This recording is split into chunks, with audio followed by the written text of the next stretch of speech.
Some historical markers in St. Augustine have just disappeared. They mark significant places during the Civil Rights Movement. First Coast News anchor Jessica Clark spoke to people who live on the street where one of the markers is missing. Now this is Dr. R.B. Haling Place. It used to be Scott Street. Barbara Vickers has lived on the street since the 50s. They called it a hotbed.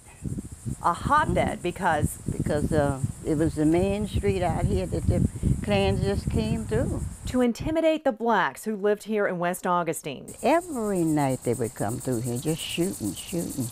There used to be a historical marker at a house across from Vickers' home. Across the street. And this house is where Dr. Robert Haling used to live in the 60s. It looks a lot different now. Dr. Robert Haling was essentially the father of the Civil Rights Movement in St. Augustine. And one night during that Civil Rights Movement, the Klan came and shot up the house. We were right down the block area when the dudes come through there shooting. George Conway remembers that Dr. Haling was not at home, but Haling's wife and children were. He had that big dog in the yard. Later on, they told me the dog was killed. The dog took the shots. And they just missed the wife. She had just gotten off the sofa.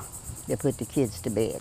Within the last few weeks, people realized the historical marker at this house was missing. Why would somebody want to take a historical marker? Oh man, I wish they would put it back up, let everybody know what the man actually stood for.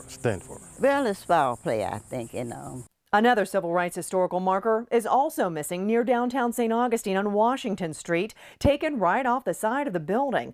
Organizers of the Accord Freedom Trail, which put out about 30 civil rights history markers around St. Augustine, say the two signs disappeared around the same time. It's unclear who took the signs or why. I guess they want to take the reminder away, that people won't be reminded. While the markers may have disappeared, the events that changed history remain. It's embedded in your head.